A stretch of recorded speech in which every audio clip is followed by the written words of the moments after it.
Thanks for tuning in to CKLU 96.7. This hour we're presenting another edition of Creator Conversations. I'm your host Jess, one of the co-founders of Our Creator. We're moving up in the world and we have a shiny new slot on the station to show for it. If this is your first time tuning into Creator Conversations, this is a weekly show where I sit down with all sorts of different Siberians. We've interviewed artists, good Samaritans, business owners, we've even interviewed Santa. Almost anything goes. The aim is to illuminate a more vivid picture of the people who make Sudbury so great, even if Southerners keep thinking we're the armpit of Ontario. This show is presented by Our Creator, your destination for all things social in the Sudbury area. Connect with us on Facebook, Twitter, Instagram to see what we're up to and keep up to date with what we're doing. You can also head straight to the source at www.ourcreator.com. That's OURCRATER to check out content throughout the week. Do you want to know what the top 5 hiking trails are in Sudbury? Are you interested in trying your hand at a new recipe? Want some more information on an exciting event or a new business you just heard of? We've got all that and more at Our Creator, so make sure you're connected to stay up to date. Today we are re-airing an interview that we did a little while ago that was really, really interesting. We talked with Brittany MacNamara, who you might also know as Captain Grayson. Brittany is a crafter with a love for all things anime. She's been able to find a way to combine both of these hobbies and branch into the wild world of cosplay. As she's mastered the art of costuming, she's opened up to share her secrets with other fans on YouTube, Twitch, and even hosted workshops at the Greater Sudbury Library in their makerspace during her time as the artist in residence. Listen in. We're about to know a little bit more about how Brittany got started with it all. So we're in the CKLU studio today with Captain Grayson, also maybe known as Brittany MacNamara. So just a regular old Siberian, but happens to have a pretty exciting hobby on the side. So for those who maybe aren't familiar with cosplay, can you kind of first give us a little bit of a definition of what exactly it is? Yeah, so cosplay is actually the act also known as costume play. It originated in Japan, actually, as a way to dress up as your favorite characters from video games or comic books or manga or anime, and kind of express yourself as that character for a day. So when did you first become interested in trying your hand at cosplay? So I've always been a really theatrical kid. I've always wanted to dress up. When I was little, I used to pretend that I was Dorothy from The Wizard of Oz for a good portion of my life. And then it all kind of started when we decided to start going to conventions together and kind of explore this community of geeks and a bunch of other people who were into what we were into. And the first convention we went to, we looked over and just saw people dressed up as our favorite characters, and we were like, why didn't we do that? So the next year we just planned a bunch of costumes and got started from there. So it's been a good 7 years now. That you've been, and who's the group that you usually travel with to all the cons? So they're really close friends of mine. 2 other people that are actually, one of them is from Sudbury and then the other one is from Windsor. She moved down here and now she lives here. We usually go by Oi Cosplay. We kind of are a troupe, I guess. We cosplay all together. And you'll travel around, go to different cons, and yeah, so we show up and show everyone how it's done? Yeah, for sure. We travel to a bunch of different places. We travel all around the world kind of together. Mainly we do a lot of Canadian conventions, so anything from Otakuthon down in Montreal or Anime North in Mississauga. But we even go down the States. We've been to San Diego. We've been to Detroit, so places like that. So when you're creating a new cosplay look, where does the whole idea start? How do you even begin something like that? So I think any cosplayer will kind of tell you that they've definitely, you just watch something and you see something that you really like. It's like everything you watch though, and you go, I need to make that. And then what happens is it ends up just one of the ones you like better ends up winning out against the other ones. And I mean, sometimes you're making 2 to 3 costumes at a time because you just couldn't decide. So you usually just start that kind of planning process, and then you find photos of the costume, literally every angle that you possibly can, so that you can try to get it as detailed as you can, but it doesn't always work. So it's a quite process, right? Because there's a lot of detail that's involved. Yeah, I mean, it's kind of like if you look at people who make theater costumes or people that make costumes for television, like, you kind of just go into this mode where you find the littlest detail about said costume and try to make it as perfect as possible. Where do you find all the supplies for your costumes? So cosplay has really grown in the last couple of years. We definitely, when we first started out, it was like finding whatever we could at a craft store or like a place like Michael's or like just like anywhere you could find it. Thrift stores, fabric stores. But cosplay has really very much grown over the last couple of years as something that a lot of people do now. So there are very specific places that you can buy the supplies that you need. But I think a lot of people would be surprised that you can easily get into cosplay by going to the dollar store and picking up some craft foam, or going to Canadian Tire and getting like EVA foam, which are like the puzzle piece mats that you put on your floor. A lot of people build that stuff out of there. Now we just have like kind of cooler stuff we can use, like thermoplastics, like Warbla and stuff like that, which you buy from a website. They're not really available in any stores unless you live outside of this city. But definitely in other cities, they sell like thermoplastics that you can buy. Okay, so what's the difference between like a thermoplastic? So there's like several different types of thermoplastic. Warbla is what cosplayers usually use, which was specifically made with cosplayers in mind.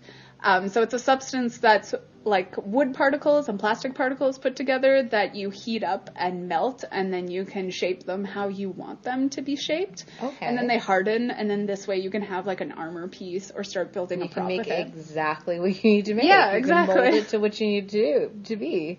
Has there been a costume that you've taken on that was maybe just like an epic challenge and just turned out amazingly? Yeah, actually. So more recently, I wanted to start making armor because I'm very much into sewing, and I'm very much into these kind of, I don't want to say like smaller cosplay projects because sewing is a feat in itself. But I had never really tried to build like a full armor piece. And last year we actually did a Sailor Moon group, but instead of doing the Sailor Scouts as they usually are, we actually found this fan art from someone called Chibi Ferrets, who made the Sailor Scouts as like ninja and samurai. So I ended up building like a full samurai piece for Usagi, who is Sailor Moon. And it's one of the coolest pieces I've ever made, so I'm pretty excited about it. So when you're making something like a costume like that requiring a full body armor, how long does it take you to make something like this? It really depends. It definitely takes more than a week. Sometimes it takes a month. Sometimes, some people work on things for 8 months at a time, depending on what they're working with and how long it's going to take to dry and set and stuff like that. We work, I don't know, as a cosplayer, I think a lot of other cosplayers would agree that what ends up happening is we get into this thing called con crunch, and you kind of forget that a convention is coming up so soon, and then you just kind of dedicate like the week before a con to finishing this costume. Every waking moment to making it perfect. Yeah, I mean, a lot of us are trying to step away from that because it's kind of unhealthy for us, but it definitely is like you feel that con crunch, and you definitely dedicate a lot of time to making these costumes. So once you've kind of dedicated umpteen hours to creating one costume, do you get to use it again? Do you use it just the one time and that's it? Or? Hopefully, if you're making some good quality costumes, you wear them over and over again, and you have your favorite costumes that you kind of always go back to. And that way, when you're going to a convention, you want to maybe build that full armor piece that's going to take you a long time, but still dress up as something different those other days. You have those kind of to go back to. It's kind of like Mr. Dress Up, like your tickle trunk, right? You always go back to those costumes that you love so much. Yeah. So with that being said, it takes so long to make a costume. Are there any costumes that you're working on right now? So we've recently really gotten into Final Fantasy 15, and we've all built costumes of their main costumes right now. But most video games kind of have like extra skins or extra costumes that you can buy. And we're going to an orchestra, actually, that has to do with Final Fantasy and Kingdom Hearts. And we decided they have military uniforms, so we want to wear those to the orchestra. So we're working on those right now.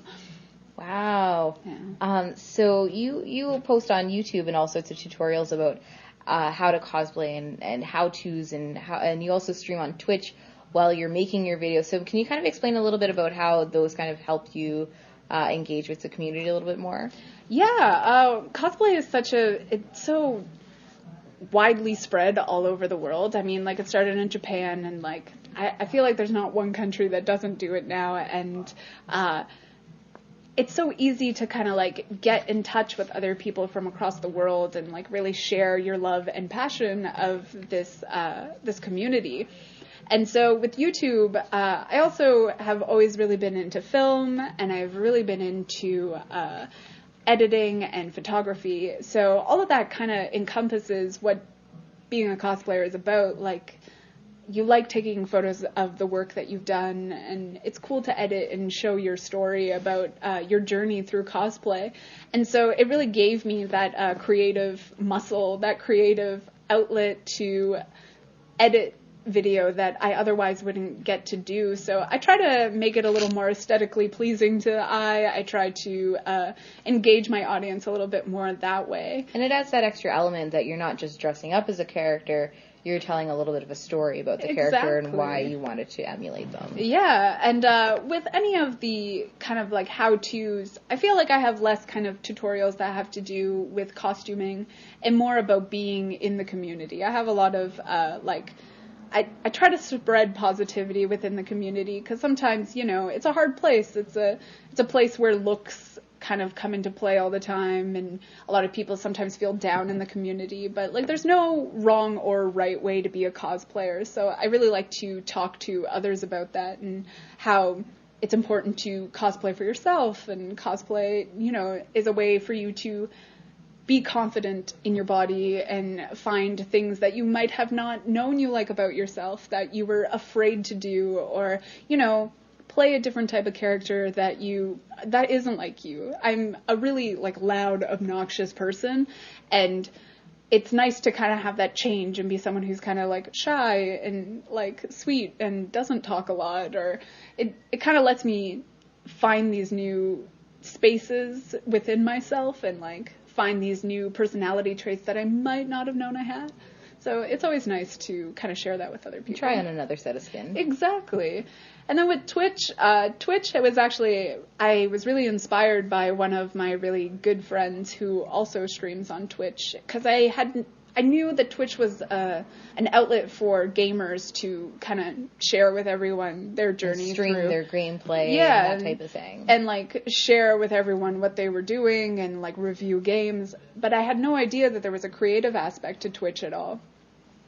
And when I found that out, like, I thought it was so cool, because sometimes you lack motivation to do those things, and when you kind of have other people virtually cheering you on, it's nice. And sometimes what I like about the cosplay community too is that we share a lot of our kind of what we've learned through our experiences. So I might be working on something that I don't really know the next step, what I'm doing, what I should kind of try next. I'm stumped, and then someone in my chat will just be like, hey, why don't you try this? And this is what I've done before. Yeah, and so it's so nice to kind of have like a supportive community, and it's great to know what they're doing too.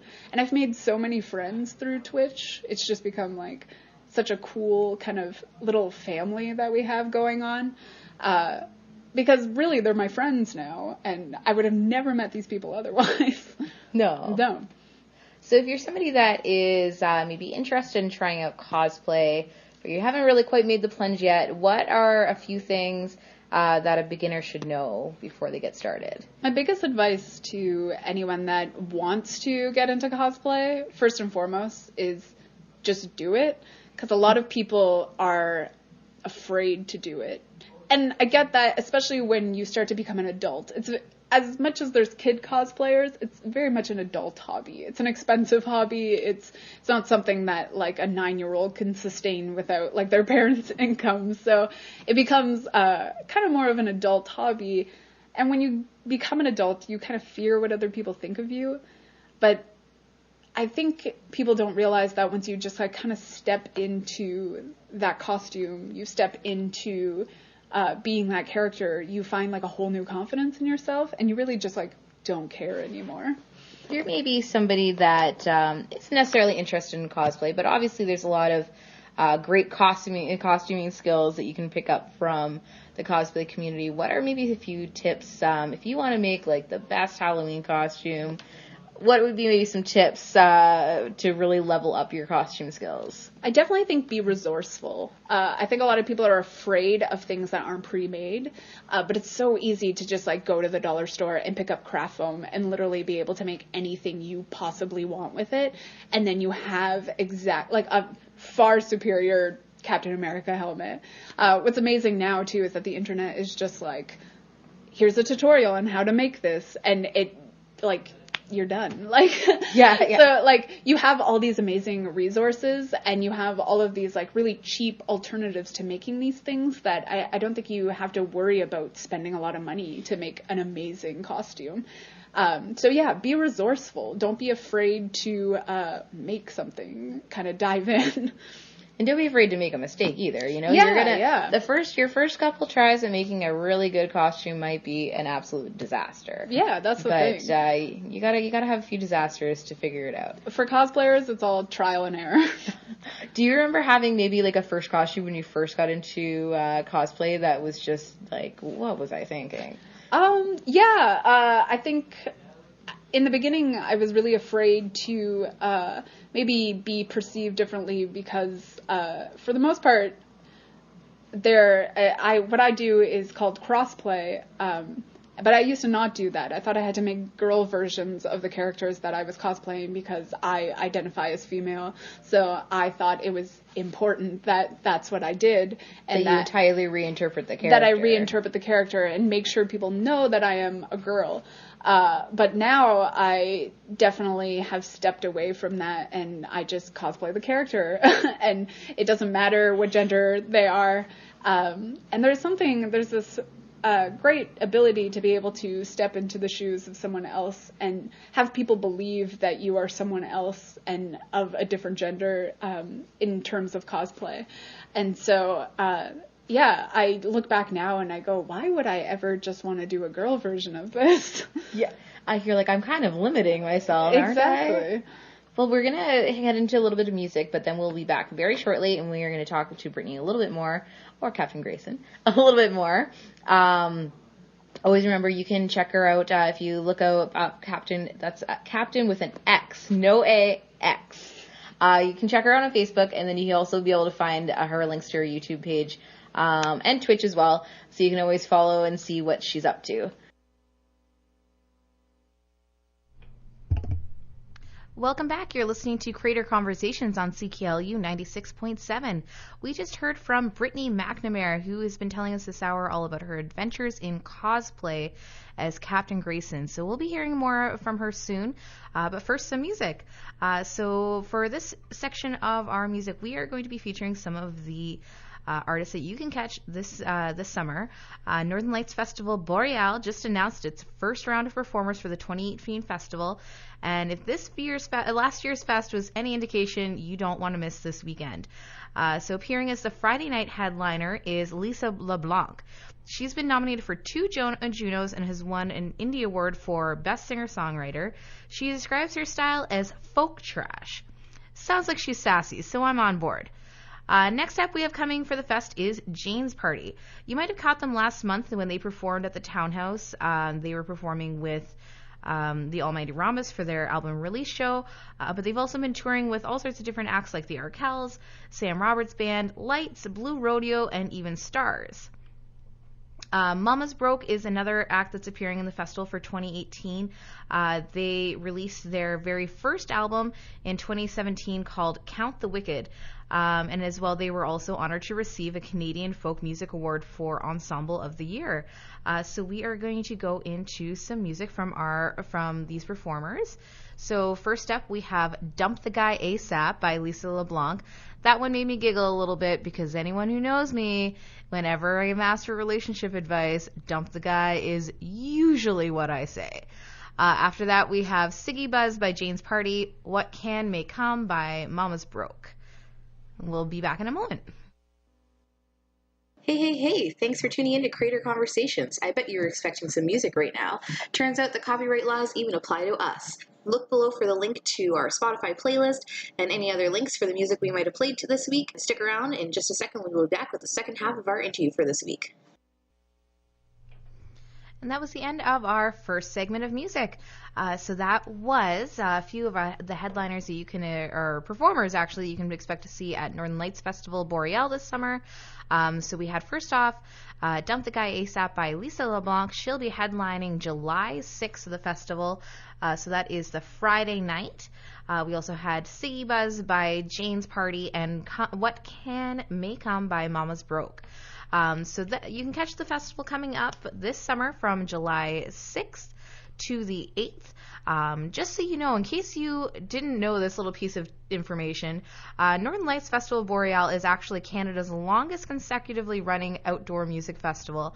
So I think that's something pretty cool to be proud of. So we have coming up second half of our interview with Brittany MacNamara.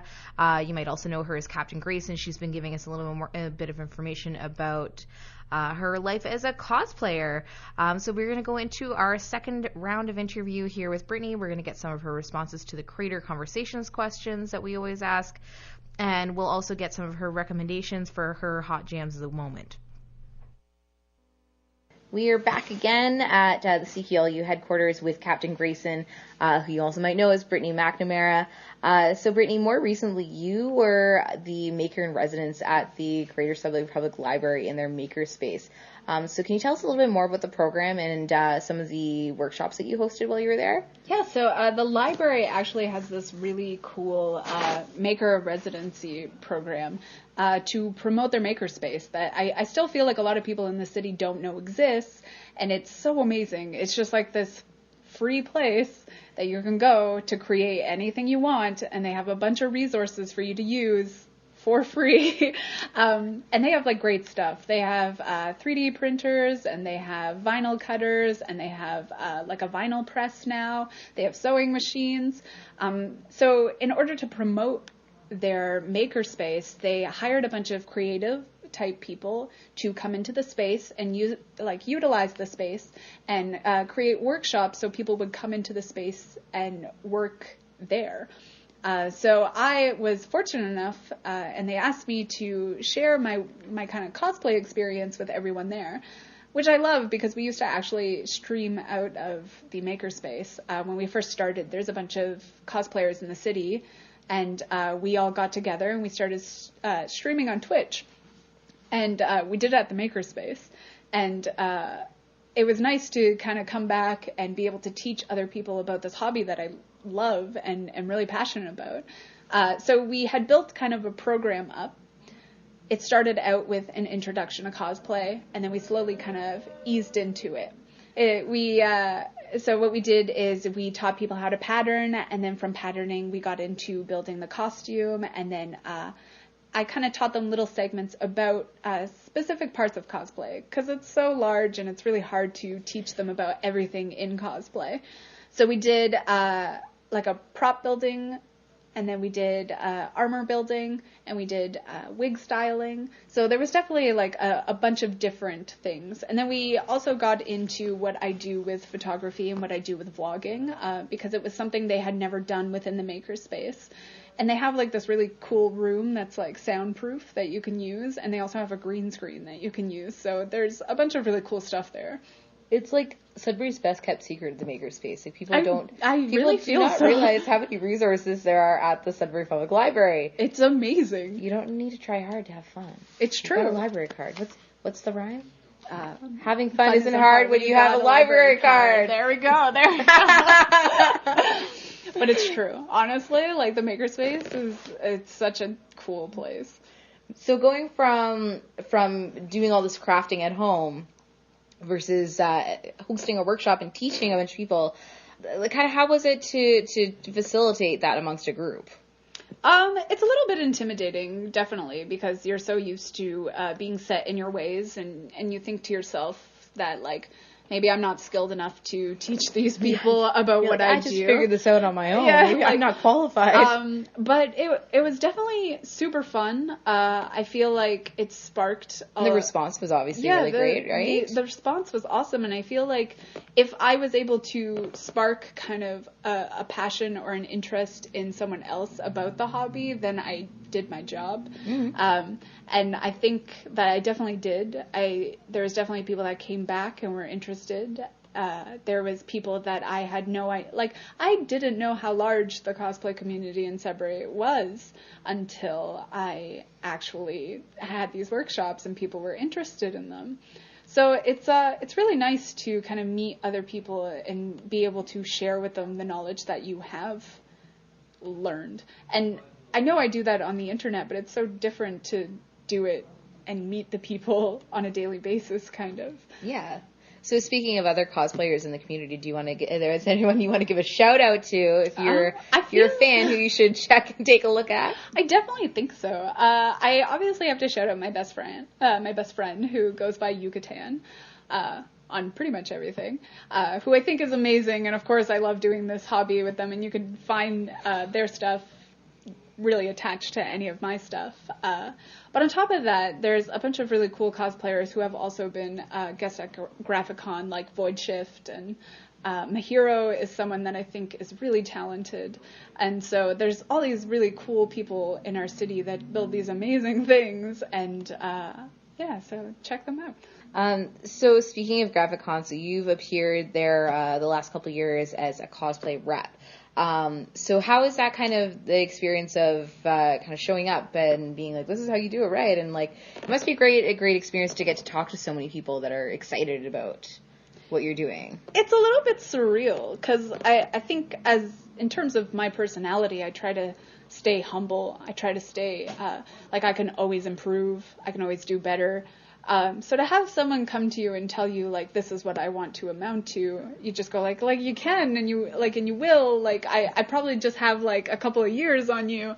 So, like don't worry. You're just at the beginning. There's a chance you'll be better than me someday. It's fine.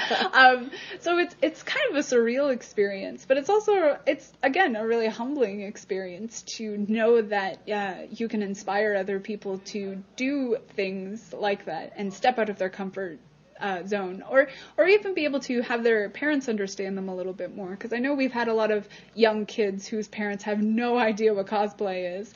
And I mean, if you look up cosplay on the internet really quickly, I'm sure like it might not be like a positive, it might not be the thing you want your 12-year-old to get into. Yeah. And so I think for them to see that, like, it's really harmless and it's really just fun and a great creative outlet, that I feel for a lot of people that I know have led to other things, right? Like they've led to, I guess, modeling jobs, or they've led to, like, I have a ton of friends in theater and a ton of friends in costume making kind of departments, and it's a hobby that allows you to learn so much. Mm-hmm.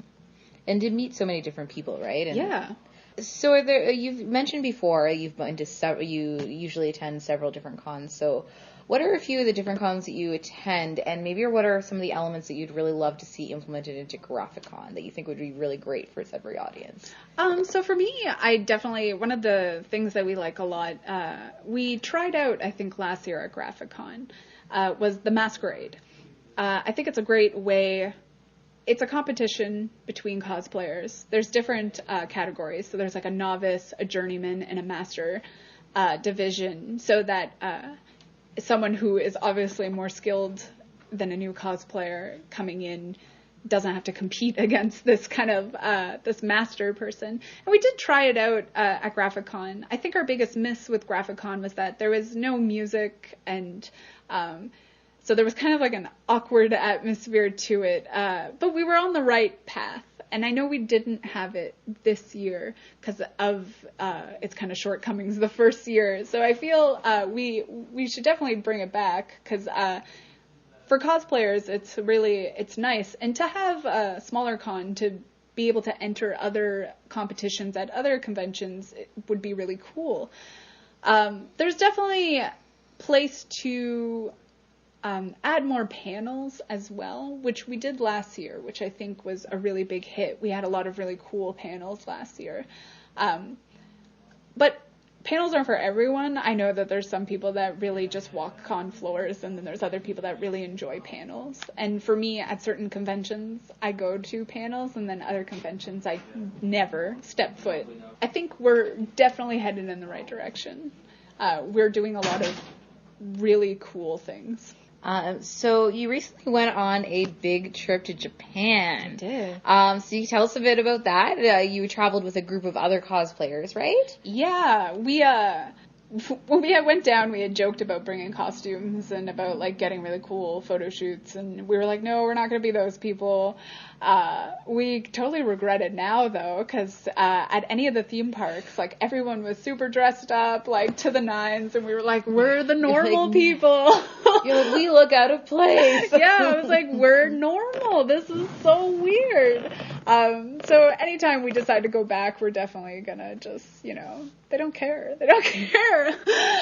It was honestly like a dream come true trip. It was nonstop for 14 days, but it didn't matter. Like, we were always tired, but it didn't matter because everything was what we expected it to be. And it's weird to like watch things and then go there and see them.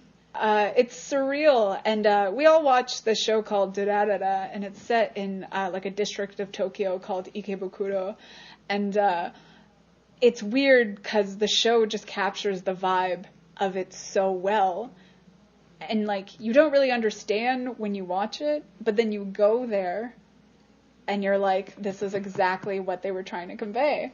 The soundtrack for the show has like this weird jazzy kind of background music, and you're just like it's always offbeat, and it's a little creepy, and you're like, it fits the show really well, but you're like, you go there and like that exists because every second store is like a music store. Oh, weird. Okay. Yeah, so you hear the noises coming from the stores. And I was like, it's so weird because it's exactly what it should be. Yeah, you were like, I thought that was just a weird thing about the show. Turns out, no. It's just really realistic. Yeah, the vibe is perfect.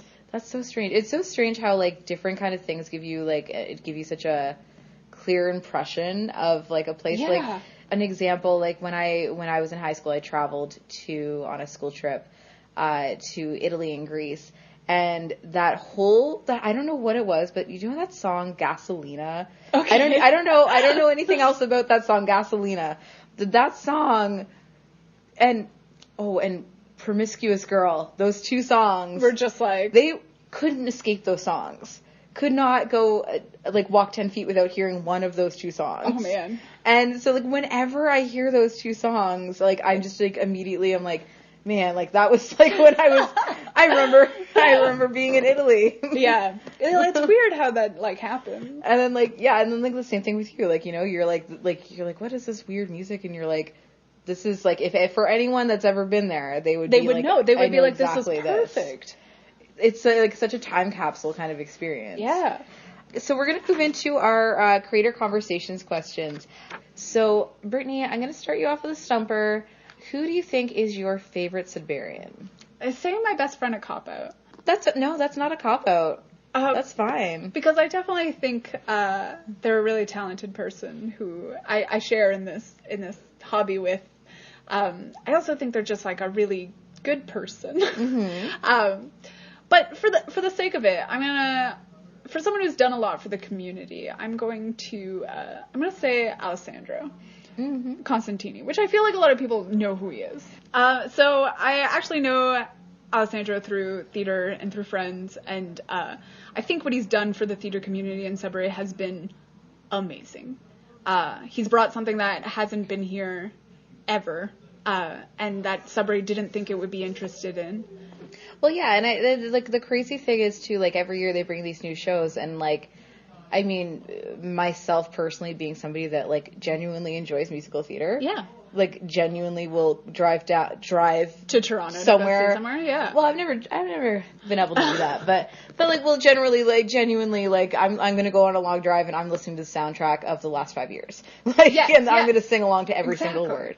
You know, it's nice to have, like, we haven't had an outlet. If you happen to be somebody that is interested in a lot of musicals, we haven't had an outlet to have this kind of quality production in our town. So it is really, like, totally back you up. It's definitely, like, really exciting, like, everything he's doing to bring these great quality shows. And it's nice that it started out, right, as, like, youth entertaining Sudbury, but it's just grown into, like, just this entity of its own, and it's been so amazing to see that, like, there are so many talented people in Sudbury, and Yes Theatre, I think, really showcases all those talents. As well as it's so nice to be someone who is also passionate about theater and about musical theater, and to see that kind of come forth in Sudbury and have such a responsive audience. Like, people are so willing to support them, and it's so nice. And it's because he's showing just how talented everyone is. So And to get an opportunity to, like, show your friends, like, a show that you've loved for years. Well, that's the thing. It's, like, modern shows, too. But he also brings it back with, like, classical shows, like Jesus Christ Superstar, and right. But a couple years ago we did In the Heights, and like that was my favorite show. I loved that show. And like a lot of people at the time didn't know who Lin-Manuel Miranda was, and so you get these amazing shows that we would have otherwise not have seen. I have people that I know that like don't like musical theater, and then they go see that and they go, wow. It's a totally different experience to go see it and sit in a seat and enjoy the performance than to sit at home and listen to an album. Yeah, right? and I definitely think Ali, for a lot of people, like can look up to him and see that like if you have a dream, like it could be a reality if you just go out there and do it. Sudbury's a sandbox. I've said it a million times. Yeah. So, what would you say is Sudbury's signature dish? I'm gonna say poutine, just because the silver bullet seems to be like a thing that people are very much really excited about. Would you say silver bullet poutine is your favorite poutine? I can't eat it, actually. Oh, no. First of all, I'm lactose intolerant, so cheese is just not my friend. But second of all, I don't eat meat, and a lot of gravy is actually like beef. It is meat. Yeah, like beef based derivative. So I actually can't eat it. I would say it's a signature dish, even though I cannot enjoy it. Yeah. I mean, like, I can at Smokes, so. Oh, okay. Yeah, it is vegetarian gravy. I feel like I've heard that before. Yeah. Well, I think you could get veggie gravy, and now New York Fries does it, too, for those of you that are interested. So, we've got all your poutine updates here on CLU today. This is the important content, guys. This is what you tuned in for, right? Exactly. So, what would, if you had to make a character for Sudbury, if you had to make a cosplay character for Sudbury, what do you think that would be? Oh man, I definitely think it would be Big Nick. I mean, I guess that's a good one. That's a good one. Yeah, I think that's really cool. They're on their 3rd issue now, I think. I think I heard that. Yeah, they are. I would just make a cosplay of Big Nick. I hope you do that for Graphicon. I'm excited. I feel like I might not be able to fill the suit out as well as I would hope. All right. Okay. Well, the role's open, so someone's got to do it. It's true. I'll go as the Big Nickel, though. I like that idea. So we're gonna go into our last segment. This is our hot jam sandwich. So this is a segment where my guest for the week gets to pick one or two of their favorite songs. I will pick one of my favorite songs. And we'll jam it all together and see what happens. So the first one I'm going to go with is DNA by BTS. Okay. Which is a Korean pop group. That's fine. Okay. That's allowed. Okay. And then I think the second one, just to keep in keeping with our topic of cosplay and Japanese culture, I'm going to go with Where'd They Go by Old Codex. Okay. Well, I have a very vague connection. I'm going to go with, I forget what the song is called, but I'm going to go with a song by Robin This is the Oh, Loose okay. Connection. Her record company is Konnichiwa Records. All right. So very, very loose connection, but I think I know what song you're talking about. I'm gonna roll with it. It's like when she came back, right? I think, yeah. It was good. I feel like that whole Body Talk album, like Body Talk 3, that's the one. If you're ever just like want to listen to some great jams, listen to that album. Yeah. You'll have a great time. The first time I ever listened to it, I was in Toronto, and me and my friend painted his apartment to that album. Nice. And we didn't do a very good job because we were drinking while we did it. and you know, okay. like rocking out to the music a little bit. You know, dancing a little bit is fine. Well, that wraps things up for us today. So we will make sure you check out. Do you want to plug actually really quickly your YouTube and your Twitch accounts where people can catch you? Yeah, sure. So you can actually catch like any of my social media at Captain Grayson, which is CXPTANAIN, and then Grayson is GRAYSON. And yeah, you can, honestly, any social media, that's where you can find me. I try to post pretty regularly on YouTube, and I usually stream at least 3 times a week. So if you guys are interested in coming to hang out on Twitch, we're always looking to make new friends and share in our cosplay kind of adventures. Yeah. Nice. So we're going to leave you at that, and we will move into our Hot Jam sandwich. Welcome back to CKLU 96.7. That was the conclusion of our interview today with Brittany MacNamara. You can also look her up. She under Captain Grayson. That is Captain with an X instead of an A. And you can find all sorts of different updates and see when she's posting on YouTube and when she's going to be live streaming on Twitch. Now, for now, we are running a little bit behind schedule, unfortunately, so we will not be able to play all of our hot jams for this week, but we will play one before we get into the next show. The next show is 6 Degrees, so for all your sports updates. So for right now, we are going to play a DNA by BTS. Hey, thanks for tuning in to Creator Conversations. I bet you're expecting some music right now. Turns out the copyright laws even apply to us.